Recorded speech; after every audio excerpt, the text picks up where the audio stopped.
अस्सलामुअलैकुम वरहमतुल्लाहि वबरकातुहू।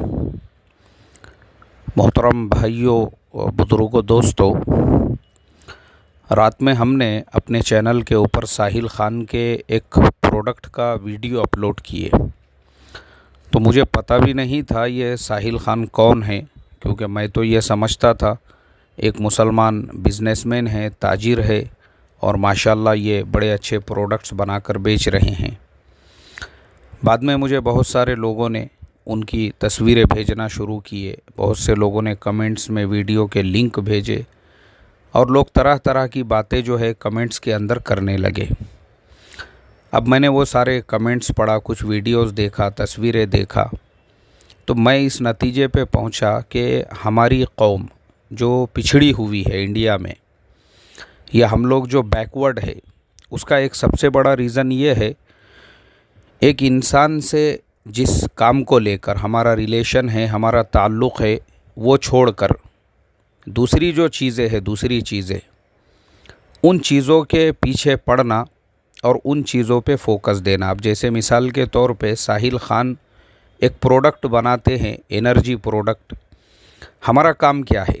हमारा काम ये है कि हम जब वो प्रोडक्ट ख़रीद रहे हैं, हम ये तहक़ीक़ करें इसकी कीमत हमारे लिए कंफर्टेबल है या नहीं है, ये प्रोडक्ट हमारे सेहत के लिए कैसा है, मुफीद है या मुज़िर है। ये चीज़ों पे ध्यान देना, ये हमारी पहली प्रायोरिटी है। अगर हमको नहीं पड़ रहा है तो हम नहीं ले सकते हैं, लेकिन हमारे बजट में है तो बिल्कुल हमने लेना चाहिए। क्योंकि देखो, आज हम एक तरफ आवाज़ लगा रहे हैं कि इज़राइली प्रोडक्ट्स का हमने बाइकॉट करना है। अब जब इज़राइली प्रोडक्ट्स का बाइकॉट करना है तो आपको अपनी कौम के एक फ़र्द के प्रोडक्ट को आगे बढ़ाना पड़ेगा, और उसमें भी वो इंडियन प्रोडक्ट है। तो एक चीज़ ये हो गई कि भाई हमारा देसी प्रोडक्ट है, फिर ईमान वाले का प्रोडक्ट है। लेकिन ये सब चीज़ों को छोड़कर वो ऐसा है, वो वैसा है, उसकी फ़ोटो तो ऐसी है, उसका वीडियो तो वैसा है, मुझे आप बताओ, मुझे आप बताइए, मेरा आपसे सवाल है, वो सब बातों का ताल्लुक़ उसकी अपनी पर्सनल लाइफ से है और क़यामत में उससे उसके बारे में हिसाब होगा। हमारा काम, एक चीज़ हम उससे ख़रीद रहे हैं, जैसे हम बहुत सारी दुकानों पे जाते हैं, कई दुकान वाले ऐसे होते हैं जो रात में उनको भी अपने दोस्त अहबाब के साथ बियर बार में मजलिस लगा के बैठने की आदत होती है। तो हम कभी भी ये ध्यान नहीं देते कि वो दुकान वाला वो रात में क्या करता है, सुबह में क्या करता है, और उसकी बाहर की लाइफ कैसी है। हम सिर्फ़ ये ध्यान देते हैं कि हमको उसके पास से एक चीज़ ख़रीदना है। लेकिन जब मसला हमारे किसी ईमान वाले का आता है, जैसे अभी साहिल ख़ान साहब का मसला है और हमने उनके प्रोडक्ट को अपने चैनल के ऊपर डाले, तो लोगों ने यहाँ पे ये एतराज़ात शुरू कर दिए, वो तो ऐसा है, वो तो वैसा है, वो तो यूँ है, वो तो त्यों है। देखो, ये जो है ना मोहतरम दोस्तों, ये तमाम बातें, ये हमारे पिछड़ेपन की निशानी है। यानी एक कौम जो अनपढ़ होती है, कम पढ़ी लिखी होती है, या जिस कौम के अंदर इतना सेंस नहीं होता है या मैच्योरिटी की कमी होती है कि वो जिससे हमारा जो रिलेशन है उस पर फोकस करे, तो वही कौम वो काम छोड़कर फालतू की चीज़ों पे ध्यान देती है। अब सिर्फ़ ये मसला साहिल ख़ान साहब का नहीं है, मेरे पास ऐसी कई मिसालें हैं। जैसे मैंने 2 रोज़ पहले किन उलामा के बयानात सुनना चाहिए, इस उन्वान से भी एक सबक अपने चैनल पे 2 सबक अपलोड किया। मैंने देखा उनमें से कोई भी एक ऐसा नहीं है जिसके ऊपर सब लोगों का इत्तेफाक हो। अभी जैसे हज़रत जी मौलाना साद साहब का नाम हमने उसमें सजेस्ट किया, तो कई लोगों के एतराज़ थे, अरे इन्होंने तो ये बयान में ऐसा बोले, उन्होंने तो वो बयान में। अरे भाई, उनके हज़ारों बयानात हैं। जो बयान में आपको एतराज़ लग रहा है या जो बयान आपको नहीं सुनना है, वो छोड़ दो ना आप। ऐसा तो है नहीं कि किसी ने आपके कान में ज़बरदस्ती हेडफोन डालकर आपसे ये कहा कि नहीं, आपको सुनना ही पड़ेगा। मुफ्ती तारिक मसूद साहब का नाम हमने सजेस्ट किए, बोले वो मुफ्ती तारिक मसूद साहब तो सिर्फ़ 4-4 शादियों की ही बात करते हैं। मैंने मुफ्ती तारिक मसूद साहब के आज तक जितने बयान सुना, मेरी नज़र से के सामने तो जो उनके वो बयानात जिसमें फ़िक़्ह हनफ़ी के मसाइल को बेहतरीन अंदाज से वो खोल खोल कर बयान करते हैं तो बड़ा इत्मीनान होता है। अब मुझे आप बताओ, मुफ्ती तारिक मसूद साहब के भी हज़ारों बयान होंगे, उनमें से इस बंदे को सिर्फ़ एक बयान उन्होंने 4 निकाह का बोले या 2 निकाह का बोले, बस वही नज़र आ गया। अरे भाई, अगर उन्होंने 4 निकाह का बोले तो मुझे आप बताओ, ये 4 निकाह की बात उनके अब्बा के शरीयत की है या कुरान की है या हदीस की है, ये आप मुझे बताइए। वो अपने अब्बा के घर की तो बात नहीं बता रहे हैं। कुरान में अल्लाह ताला ने फरमाया मसना व सुलासा व रुबा। जब कुरान की आयत है वो, और सहाबा से और अल्लाह के नबी से साबित है कि अल्लाह के नबी सल्लल्लाहु अलैहि वसल्लम की तो 11 बीवियाँ थी, और सहाबा में से एक सहाबी भी आप मुझे ऐसा सिंगल बता दीजिए जिनकी 2 से कम बीवियाँ रही हो। यानी कोई एक सहाबी भी, हो सकता मेरे मुताले की कमी होंगी या मैंने ऐसे किसी सहाबी का नाम नहीं पढ़ा होगा कि जिनकी सिर्फ़ एक ही बीवी थी। अगर आपके मुताले में है तो मुझे एक आधा नाम भेज दो। तो मुफ्ती तारिक मसूद साहब ने अगर 2 निकाह 4 निकाह की बात की है, उनके अब्बा के घर की बात नहीं है वो कुरान की बात है, अल्लाह के नबी की बात है, सहाबा की बात है। हाँ, अगर आपको अपनी इंडियन मेंटालिटी की वजह से, क्योंकि आप तो इंडिया में रहते हैं ना भाई, अब इंडिया में रहने की वजह से क्या है कि जो हमारे बिरादरान वतन के दरमियान में हम रहते हैं तो हमारे ऊपर, यानी हमारी नफ्सियात के ऊपर 99% असर उन्हीं का है। हमारे भी अकायद तकरीबन वैसे ही मिलते जुलते हैं, ख़यालात वैसे ही मिलते जुलते हैं, सोच और फ़िक्र भी वैसी ही मिलती जुलती है। तो इस वजह से हमारे यहाँ पे दूसरे निकाह तीसरे निकाह, मतलब ये है जिस चीज़ को शरीयत ने मशरू किया है, हलाल किया है, जायज़ किया है, उसके बाद भी उस चीज़ को अपने लिए हराम समझना जैसे बहुत बहुत बड़ा ऐब समझा जाता है। यानी किसी इंसान की अगर 2 बीवियाँ हैं, ये मैंने खुद ऑब्ज़र्व किया हूँ, लोग जो है ना उसके बारे में जब भी मुज़ाकरा होगा तो पहले यही कहेंगे। क्यों? इसलिए कि ये जो है इनकी इंडियन मेंटालिटी है, ये नफ्सियात है इनकी। अल्लाह हिफाजत फरमाए। तो अगर आपको एक अजीब बात वो लग रही है तो आप छोड़ दो, उसके अलावा जो दीगर बयानात है वो सुनो, अगर आपको नहीं करना है दूसरी तीसरी चौथी बीवी तो। लेकिन उन्होंने जो बात बतलाई है वो तो कुरान हदीस शरीयत की बात है, वो तो उनको बताना ही है। जैसे मैं आपको बता दूं कि मैंने भी एक मसले के जवाब में, जो मियाँ बीवी के रिलेशंस होते हैं उसमें ओरल सेक्स के ताल्लुक़ से एक सवाल आया था, तो हमने तफसील से उसका जवाब दिया हुआ है, वो मेरे चैनल पे है, आप सुन सकते हैं। अब मैंने देखा हूँ कि एक इंसान मेरे से उम्र में 20 साल बड़ा, मेरे से 2-4 इंच लंबी उसकी दाढ़ी, उसका जुब्बा ज़मीन को रगड़ रहा है, और उसने रिकॉर्ड बनाए हुए हैं, रिकॉर्ड, दीनदारी के रिकॉर्ड बना दिए हुए हैं। वो इंसान अपने मोबाइल के ज़रिए से लोगों को लीजा के वो बताता था। कई लोगों ने मुझे बोले मौलाना वो आपने कोई मसले का जवाब दिए, ये बेचारा पागल हो गया, ये सब लोगों को बताता। देखो मौलाना ने ओरल सेक्स का मसला बयान किए, मौलाना ने, और ग्रुपों में भी सेंड करता था वो, ग्रुपों में भी। हालांकि वो मेरे चैनल पे भी है, आप भी देख सकते हैं, सुन सकते उसको, क्योंकि मेरा तो काम है ना भाई। मेरे पास में ओरल सेक्स का मसला आओ, एनल सेक्स का मसला आओ, ग्रुप सेक्स का मसला आओ, किसी भी सेक्स का मसला आओ, मेरा तो काम है। मुझे सवाल पूछा जाएगा, मैं तो जवाब दूंगा उसका। शरई एतबार से कुरान हदीस की रोशनी में उसका क्या जवाब बनता है, वो मेरा काम है। लेकिन चूँकि वो बेचारा उसने अपने दिल से एक और शरीयत घड़ी हुई है, जिस शरीयत के अंदर उसको ऐसा लगता है कि नहीं, यानी उसने शरीयत को महदूद कर दिया, महदूद। जबकि शरीयत तो समंदर की तरह से है, उसमें तो आपके लाइफ का हर मसले का जवाब है।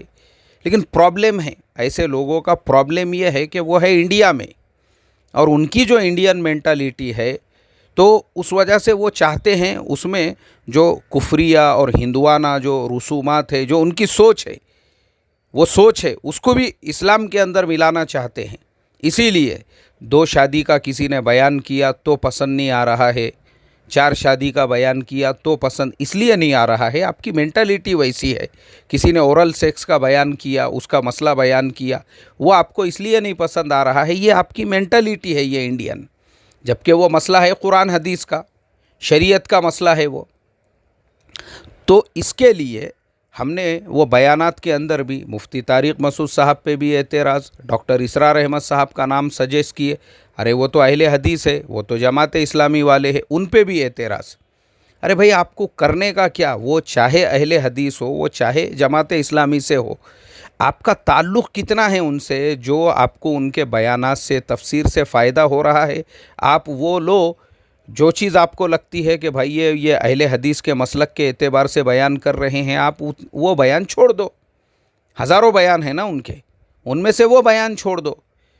अब अगर आप एक एक बात की वजह से उनकी बाकी चीज़ों को छोड़ दोगे, अब आपको उनकी अच्छाइयाँ भी देखना पड़ेंगी ना। अब जैसे मौलाना मौदूदी साहब रहमतुल्लाह अलैह थे, तो बचपन में हमको भी रोका गया उनकी किताबें पढ़ने से, उनके बयानात सुनने से, बल्कि लोगों ने तो हमको पता नहीं क्या क्या उनके बारे में बताते थे। तो दिल के अंदर, क्योंकि हमने कभी उनकी किताब पढ़े नहीं, सिर्फ सुने, हमने लोगों की मजलिसों में बैठ के सुने, किसी ने उनको जो है इस्लाम का दुश्मन करार दे दिया और पता नहीं क्या क्या बोलते थे लोग, अल्लाह माफ़ करे। लेकिन जब हमारी उम्र बड़ी हुई तो हम सोचने लगे कि भाई ये जो लोगों ने हमको मौलाना मौदूदी साहब की किताबें पढ़ने से रोके, या हमको जो है उनकी खुतबात पढ़ने से रोके, और दीगर जो तफ़हीमुल कुरान वग़ैरह, इसका रीज़न क्या है, चलो अपन ने पढ़ना चाहिए। अब जब हम उनके हालात ज़िंदगी पढ़ने लगे तो पता चला कि हज़रत मौलाना सैयद अबुल हसन अली मियाँ नदवी रहमतुल्लाह अलैह जैसे हस्ती ने मौलाना मौदूदी साहब रहमतुल्लाह अलैह के हालात ज़िंदगी को अपनी किताब के अंदर जगह दी, और बड़े बेहतरीन अंदाज में जो है उनके ज़िंदगी के कारनामों को और उनकी खिदमत को उसमें बयान किया। फिर और हम जब आगे बढ़े और हमने अपने मुताले को वसी किया तो पता चला कि मौलाना मौदूदी रहमतुल्लाह अलैह का इस उम्मत के ऊपर इतना बड़ा एहसान है। अपने ज़माने में उनकी किताबों की वजह से अल्लामा इक़बाल रहमतुल्लाह अलैह जैसे और भी कुछ लोग हैं जो कादियानी होने से बच गए। उसके अलावा और भी उनकी बहुत सारी खिदमत है अपनी ज़िंदगी की। ये हमको कब पता चला, जब हमने उनकी किताबें पढ़ी, जब हमने उनके हालात ज़िंदगी पढ़े। तो प्रॉब्लम हमारा क्या होता है कि हम जब महदूद हो जाते हैं, महदूद एक कुएं के मेंढक बन जाते हैं और बाहर निकल के देखते नहीं है कि समंदर कितना बड़ा है, तो हमको लगता है वो कुआं ही पूरी दुनिया है। सेम ऐसा ही, सेम हमारी मिसाल भी ऐसी ही है कि एक इंसान के 1000 बयानात है। वो बयानात को छोड़कर हम लोगों ने मौलाना वहीदुद्दीन खान साहब पे भी एतराज़ात की बारिश, मैंने उनका भी नाम लिया, लोग उसमें फ़तवे छापने लग गए, यानी उसी में कमेंट के अंदर फ़तवे लिखने लग गए कि उनको काफिर कहा गया और उनको ये कहा गया और उनकी ये बात पे। अरे ठीक है भाई, उनकी भी जो है सैकड़ों किताबें हैं।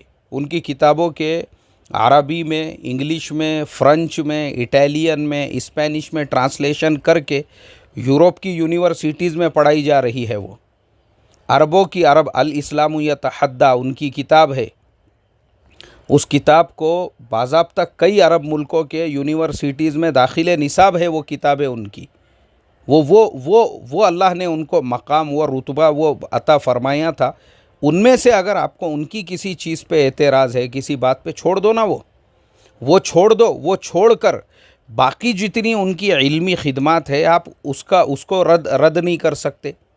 जैसे मैंने उनकी किताब बताया पैगम्बर इनकलाब, मौलाना वहीदुद्दीन खान साहब की वो किताब है, सीरत के उन्वान पर इंसान की ज़िंदगी बदल देती। यानी आप जब उसको पढ़ते हैं तो ऐसा लगता है कि आप सीरत को एक मॉडर्न तरीक़े से पढ़ रहे हो।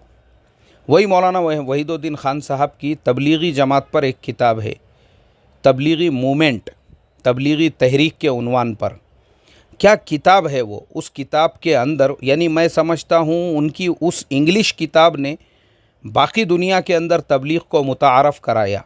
यानी जो पढ़ा लिखा तबका यूरोप में रहने वाला और यूएस और कनाडा और ऐसे मुल्कों में रहने वाला जो हायर एजुकेटेड जो तबका है, जो सिर्फ़ तबलीग के बारे में सुनता था और कभी उनको किसी तबलीग वाले से तबलीग के बारे में जानने का मौका नहीं मिला, मौलाना वहीदुद्दीन खान साहब की उस किताब ने इन सारे मुल्कों के अंदर तबलीग का तारुफ़ करा दिया। और लोग जो प्रैक्टिकल तबलीग वालों को देखते थे उनको समझ में आया कि देखो ये तबलीग वाले हैं और इस किताब में उनकी तारीख़ लिखी हुई है और उनकी खिदमत लिखी हुई है। ये ऐसे ऐसे थे मौलाना वहीदुद्दीन खान साहब के इस उम्मत पर जो एहसानात है, पता ही नहीं है ना। अब मैं आपको एक और बात बताता हूँ। मौलाना वहीदुद्दीन खान साहब के बारे में, और वो हवाले के साथ मेरे पास वो किताब और वो रिसाला है। मदारिस के उन्वान पे मौलाना ने अर रिसाले का एक स्पेशल एडिशन शाये किया था।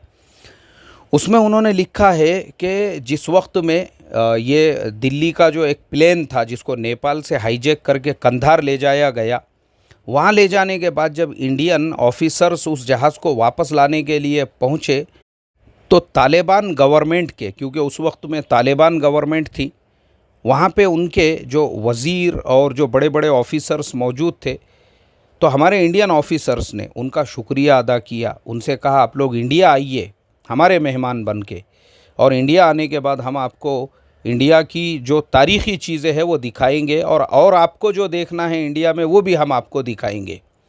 तो वो जो तालिबान ऑफिसर्स थे उन्होंने कहा कि बिल्कुल हम आपकी दावत पे इंडिया आएंगे, और इंडिया आने के बाद जो वहाँ के दीनी मदारिस है और दीनी मराकिज़ है बिल्कुल हम उनकी ज़ियारत करना चाहेंगे, ख़ास तौर पे दारुल उलूम देवबंद हम जाना चाहेंगे। इस तरीक़े का उन्होंने इजहार किया।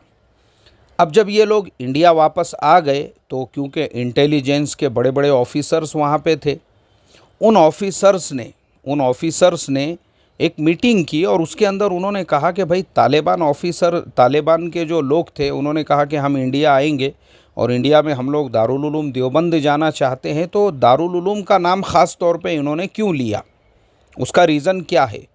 अब इसके लिए वो जो इंटेलिजेंस की पूरी क्या पूरी टीम थी, ये लोग पहुँचे मौलाना वहीदुद्दीन खान साहब के पास, और उनके पास उन्होंने जाने के बाद कहा कि मौलाना हम लोग कंधार गए थे तो उन्होंने ख़ास तौर पे वहाँ पे दारुल उलूम देवबंद का तज़किरा किया। तो फ़ौरन ये जुमले मौलाना वहीदुद्दीन खान साहब ने अपने अर रिसाला के उस मदारिस नंबर में लिखे हुए हैं।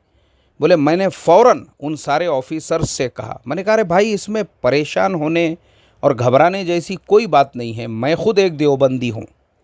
ये मौलाना वहीदुद्दीन खान साहब के जुमले है और लिखे हुए है, ये ज़ुबानी नहीं, मेरे पास किताब है वो। बोले मैं ख़ुद एक देवबंदी हूँ। देवबंद क्या है? देवबंद जो है ये एक फ़ैत है, फ़ैत एक अक़ीदा है, ये एक नज़रिया है ये। तो उसके बाद में फिर वो सारे ऑफिसर्स जो थे फिर वो एक तरह से मुतमईन हो गए और फिर उनको इत्मीनान हुआ। तो बहरहाल ये वाक़या मैंने ख़ास तौर पे जो लोग मुझे बार बार मौलाना वहीदुद्दीन खान के ख़िलाफ़ फतावे भेज रहे हैं, वो बच्चे जब पैदा भी नहीं हुए होंगे।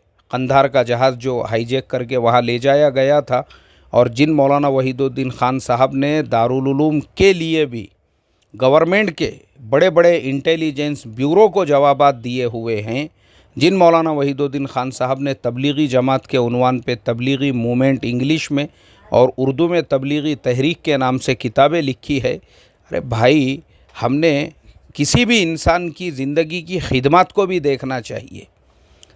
खिदमत को भी पता नहीं है, कुछ पढ़े नहीं हैं, सतही इल्म हासिल करके सुनी सुनाई बातें, और बस वही सुनी सुनाई बातों पर एक इंसान की 80 साल, मैं समझता मौलाना वहीदुद्दीन खान साहब का 100 साल की उम्र में इंतकाल हुआ, 80 साल उन्होंने इल्म दीन की खिदमत में लगा दी। 80 साल मुल्क की आज़ादी के पहले, आज़ादी के बाद जो जमीयत का न्यूज़ है, जो हफ्तेवारी जो है जमीयत का अल जमीयत, उसके एडिटर रह चुके हैं वो, ये खिदमत है उनकी। तो बहरहाल मेरा बताने का मकसद यही है कि आपको किसी एक बात पे एतराज़ है, एक चीज़ पे इख्तिलाफ़ है, तो आप एक इंसान की 80 साल खिदमत को रद्द नहीं कर सकते। तो इसके लिए मैच्योर्ड बनो, यानी बालिग बनो, बालिग। बस यही आपसे रिक्वेस्ट करूँगा, और ये सीखो कि किसी इंसान से किसी मसले में अगर हमारा इख्तिलाफ़ है, उसी मसले की हद तक बात करो। साहिल ख़ान का आप एक प्रोडक्ट ख़रीद रहे तो प्रोडक्ट की हद तक उसे महदूद रखो। उसकी अपनी पर्सनल लाइफ कैसी है, वो फ़ोटो इंस्टाग्राम पे कैसे डालता है, आपको क्या करने का है भाई? आप एक ख़रीदार है और वो एक व्यापारी है, आप उतना रिलेशन रखो ना उससे। हज़रत जी मौलाना साद साहब के बयान, हज़ारों बयान हैं, जो बयान आपको नहीं पढ़ता छोड़ दो। मुफ्ती तारिक मसूद साहब के हज़ारों बयान, डॉक्टर इसरार अहमद साहब के हज़ारों बयान।